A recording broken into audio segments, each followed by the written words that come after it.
Here we go. Hey guys, how are you? Natalie Cutler-Welsh here from Go To Girl, and If Only They Told Me. So today I'm talking to one of my business BFFs, fellow speaker and award winner, Carissa Fairbrother. All about, I guess, hi, how are you? Exactly, the things that you guys might want to know about financial wellness. So welcome, Carissa. Thanks, Nat. You're looking very bright. I love it. I do like my I love it. I've got you kind of match my bookcase. I feel like I could have worn like red or purple as well to match you. Yeah. I would love to kick things off by letting people know, I guess, how do you help people, and a little bit of a story, if you've got one, about how you got to like, how did you become, Rival Wealth, which is your company you run with your husband. How did you get to this point? And then we're going to dive into some tips, like some things that people really want to know, whether they're a mom at home or they're running a business or whoever they are, cover some of your key tips. So let's get that started with kind of how do you help people and how did you get there? Okay. Wow, good question, but as short as I can, because my thing is I love to talk, much like you. So about 11 years ago, I co-founded a financial advisory practice with my husband. And during the last 11 years, we've grown it. We've got about a team of 20, I think now, including a chartered accountancy firm.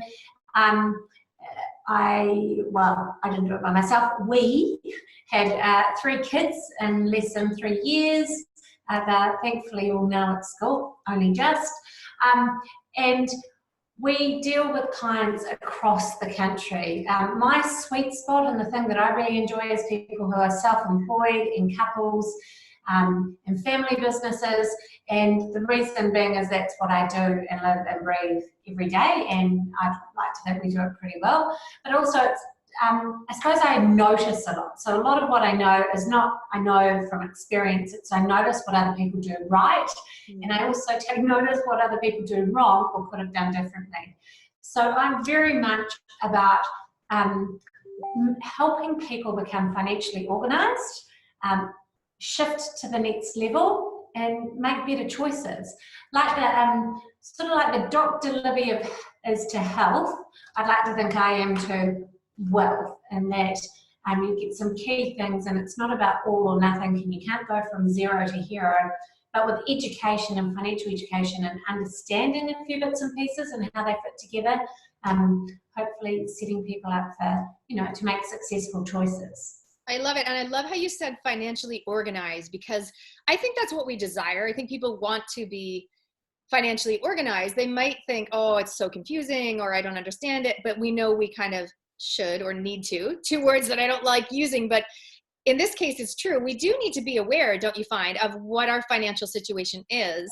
So I like that you say financially organized. So what are some things that people can do to move towards being financially organized? Yeah. Well, I think the first step is to recognize where you are financially, and it's almost mindfulness and being in the present and going, and not looking at it from a right or a wrong point of view, but just getting a really honest perspective of where you currently are. Because I think as women as well, there's been studies of high net worth women. There was one recently done by UBS that the majority of women, they kind of know bits and pieces, but they're not fully aware at the financial table. And I think we need to be responsible for our own futures. And so we don't have to be dependent on anyone or anything else. I think we get power from the knowledge of what we're doing. So I think the first step is go, right, where are we? And what have we got going on? And what have we been doing? And does it make us feel good? Or are there things that we think we need improvement on? And rather than just saying, oh, I've got loads of credit cards, I can't go shopping, I can't do this, I can't do that, I can't do whatever it is, I can't order more. I think we need to go, well, take a step back and go, what are our financial goals? What does the big picture look like?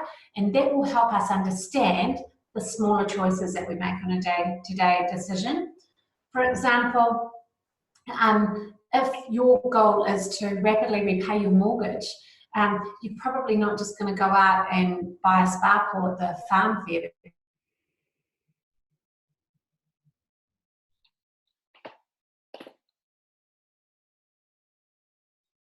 Oh, 1 cent. It's now. And if you are in a relationship, oh, we're good. It kind of froze for a sec, but I think it's good. You said you're not going to go buy a spa pool. I hope I was smiling when it froze. And if you're in a relationship, making sure you're on the same page or you're heading in the same direction or similar direction.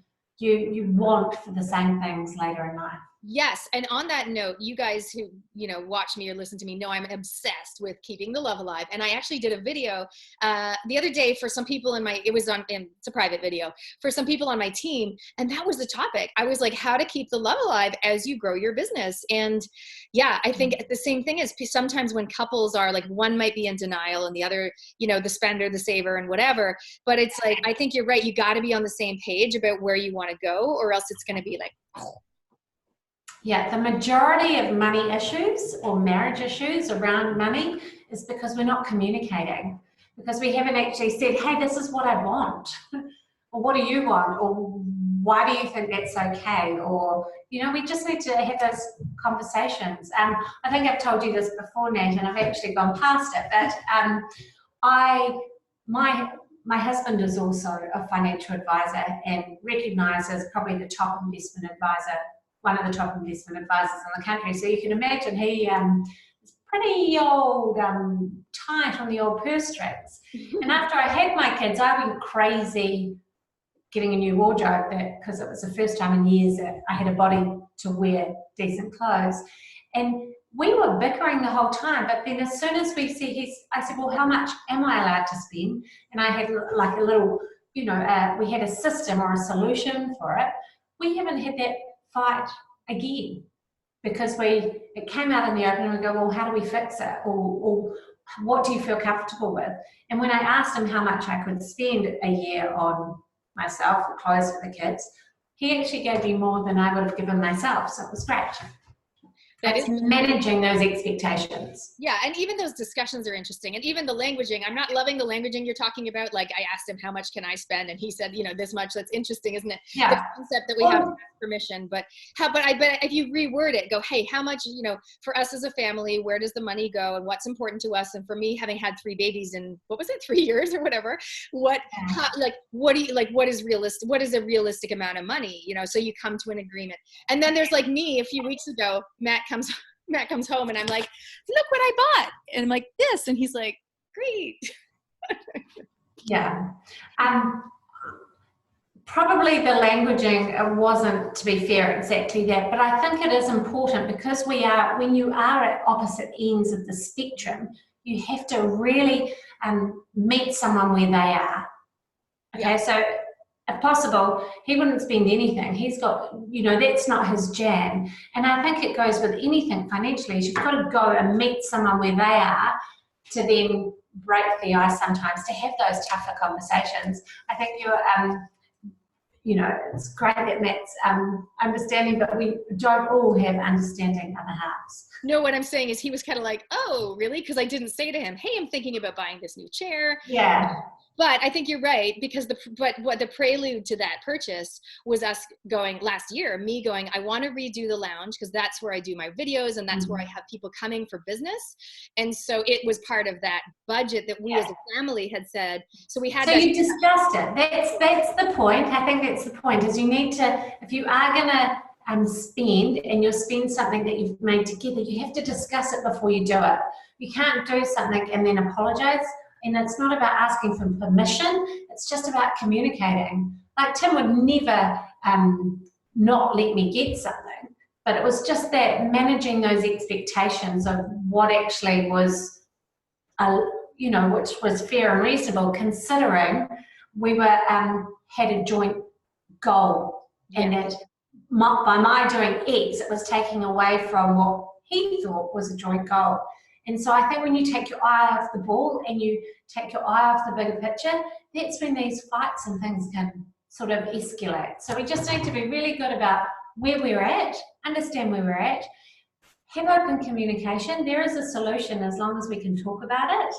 And if you are in a position where you're making poor financial choices, my response to that is you're making poor financial choices because you don't know where you're going.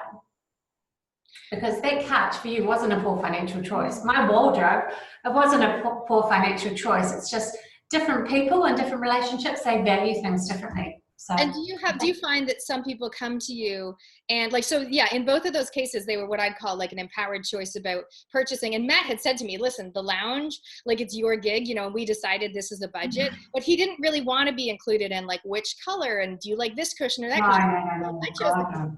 Right. So that was cool. So he's like, okay, whatever, when I bought it. But do you have some people that come to you and they kind of buy things, you know, out of, you know, that whole retail therapy and just making poor choices that weren't really intentional or weren't Yeah. And it's funny because I don't know the scientific link, but it's a bit like emotional eating, people emotional spend. Yeah. You know, because it makes them feel good. And where that comes from is actually our nurture a little bit as well. So what were we brought up seeing, you know? Was mum sad and having 3 pad nut saps and feeling better? Was mum sad and if she bought a new frock and got her hair done, she was felt better? And I think we just have to be very careful that we don't put emotions on everyday things. We look at it as for the next generation. You know, we don't want to be passing on any bad habits. Love it. I'm just writing that down. Intentional spending or something like that. All right. What are some of the other tips that you're thinking that people can think about? And then I'd love to ask you also about like tax and trusts, if we can squeeze that in. Absolutely. So I think know your financial goals, know what you're doing, what your purpose is. If you're employed or self-employed, are you paying down the mortgage? Is travel your thing? Are you saving for education? Are you looking for your own premise? You know, really nail down something to aim towards. That's my first tip. My second tip is get on top of your cash management. So look at where you are and have a look at what you have been spending on. And then it's for the majority of the households, it's things like food and mortgage and those big expenses is where you can make the most impact and the most savings. And obviously curbing any retail habits. Excessive habits, not habits. Don't keep shopping, like don't not shop, but just don't do it excessively. And then my next tip would be make sure you've got your estate planning sorted. And that's also, if you're self-employed, getting your structure sorted. So having the best structure for you, whether that be a sole trader or a partnership or a company. You mentioned trust, and I don't know where that was going, but for me, trust is an asset protection thing. So that fits in the estate planning box. So for me, the things that I see that people could do better is they could actually just get their wills organised, would be nice. Guardianship is something that people often put in the too hard basket, and really it's simple and far easier to do when you're breathing. And a trust, the reason you have a trust, and I see people who have trust who may not necessarily need a trust as well. But a trust is when you have assets and you give away the ownership of those assets to a trust, but you still control them for the benefit of the beneficiary. So it could be yourselves or your children or the next generation who are the beneficiaries. But what it means is that if you're in a relationship and say you've got a business and you've got a home, you've got a rental and you've got an investment portfolio or whatever it may mean, from an asset protection point of view, if it isn't a trust, it simply means that if one of you passes and then the surviving or the widow then, I don't know, meets some hot bloke from Mexico or, you know, a member of the Hawaiian volleyball team or Jason Momoa or whatever tickles your fancy, I do know he'd have more than that. But they can't get their mitts on what you've built together, if that makes sense. So it's sort of control beyond the grave is what a trust is. Okay, that's cool. From a business point of view, quite often advice is you don't want to get the company and the trust muddled up, like a trust is just to protect your house. I'm of the view if you're in business and you're in business for a good purpose and you're doing service or you're wanting to make impact and you're doing the right thing and you're living the good life, so to speak, I don't really think there's a hell of a lot of a risk there of having the trust and the house in the same entity, or the trust in the house and the business in the same trust, because then you can derive, you know, that's where you can I suppose, direct profits and various other things. But it's really important that if you are in that situation or thinking about those things, to get an accountant's advice, a lawyer's advice, or email me for clarification, because I just don't want you to do it without knowing your.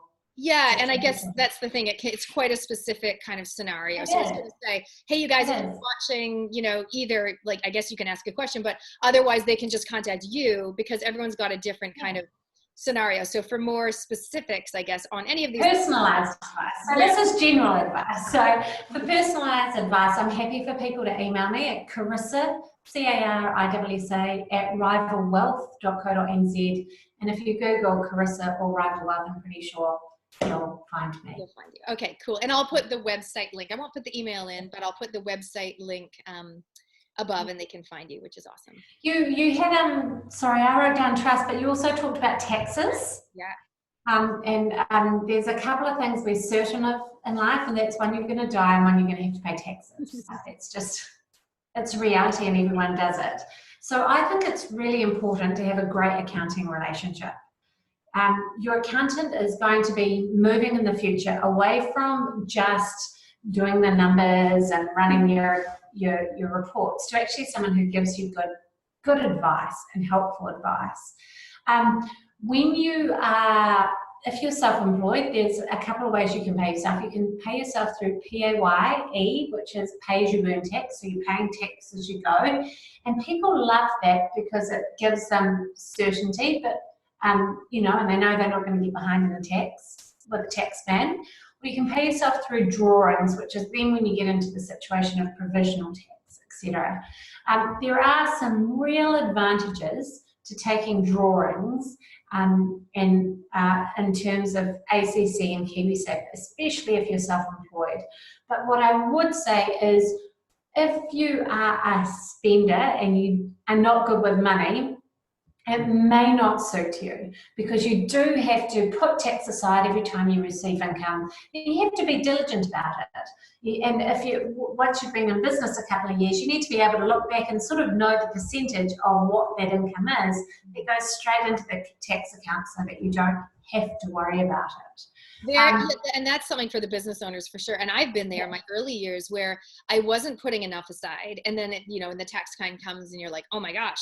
Or if your income increases quite a lot and then you haven't been upping the amount, that you haven't been putting a set percentage aside. Yeah. Right. Yeah. I suppose that's one thing I do see a lot of, and I think people can fall in the. Not that it's a trap, because it's a great trap to fall into, but when you start to earn more, they get the lifestyle inflation. So I think as your earnings increase, that is the point to take some time over a glass of wine, over a cup of herbal tea, and sit down and go, okay, let's refocus on our goals, and by this added income, how do we get there sooner? Or do we introduce some new goals? Or are we going to allow ourselves to spend a little bit more and know that that's going to, we don't want to get into that lifestyle inflation trap. You need to act your wage, which purely means. Did you hear what she said? Act your wage. I love that. Act your wage. Is that what you said? Act your wage. Spend less than you earn. That's, that I know it sounds like it's so trivial, but it's not rocket science. But the amount of people who don't do it, the keeping up with the Joneses and the I'll do this and that instant gratification that is so easy for our generation. If we continue, it's going to be even easier for the next generation, and to some degree it already is. And we just really need to be careful about that. That is awesome. I love that. Act your wage. And I know you've been on TV a couple times, and one of the things you talked about was like kids and money, and that's a whole nother topic, but maybe what I'll do is I'll pop the replay link below so people can check that out as well. That is awesome. What I wanted to do is just give people a little sneak peek or kind of a little bit of a friendly wake-up call, I guess, about getting real about their money. And I love that you talked about mindset, mindfulness, doing a reality check, being on the same page as your partner, if you've got one, business partner or actual life partner. You talked about cash management and estate planning and things like that. And then we got into some kind of more high level stuff, I guess, taxes and trusts. So that is cool. And then coming back to— Can I just add one more point in there? Yes. I think the one point that I haven't added, and which I think everyone needs to look at, whether you're employed or self-employed, and figure out what that solution is for you, is extend your sick leave until you're 65 or you can afford to live without any income. I think that's the one thing that we don't get. We get ACC covers accidents in New Zealand, but it doesn't cover sickness. And I think, you know, if you're working for a government department, they're probably going to be a bit more lenient, but most small to medium-sized businesses in New Zealand will give you 5 days a year. Is that enough? Like, look at your rainy day fund. Are you self-insuring? Which I think is really important. You have your rainy day fund and your tax account and then your funnel, whatever else you're spending, but those two are the important ones, tax and rainy day fund. And then the other thing is increase your sick leave. And it may be that your other half and you know, depending on what your household income is, you're each other's sick leave. You know, you could survive on one income if need be. But if you can't, you need to think about the other things you should be looking at. Okay, awesome. So you, just to wrap things up, you just talked about like the names of accounts. So what are the names of accounts that you recommend? Most people, obviously it's unique to different circumstances, but what are the main ones? The first one is your rainy day fund, and that's not for you out. It's literally called rainy day fund. Yep. Okay. Well, it could be your emergency fund. The thing is with banks now, you can rename your account. So name whatever it is that means that you're going to give that money to that purpose. Yes. Okay. So it's a rainy day account. It's a tax account, or you could name your tax account keeping off the sharks, or whatever means something to you that you know if you spend that, you're going to be in trouble. Yeah. We have a travel account, and we call it Fiji Baby, and we always have, and hopefully we always will. And I can tell you if something needs to be paid, I'm not going to take it out of that account because I know exactly what that's going for. So you might have other special occasions. So it really depends like on a wedding for their child or something like that. Yeah. Yeah, we don't really, well, we saved initially for our kids, but we stopped their KiwiSaver because they obviously there's no benefit for them in KiwiSaver, but that's no longer really in our account system. I'm trying to think of the other ones. I just have it every day. You don't want to know all my accounts because I go a little bit more hard out, but they're the main ones. Make sure you're saving for a rainy day. Once you've got your 3-month limit, chuck it into paying down your mortgage. Save for your taxes, and make sure you're putting aside for a holiday account or a fun account or something that, so you know every year you go away for a week or 2 weeks. When you get there, don't put it on the credit card.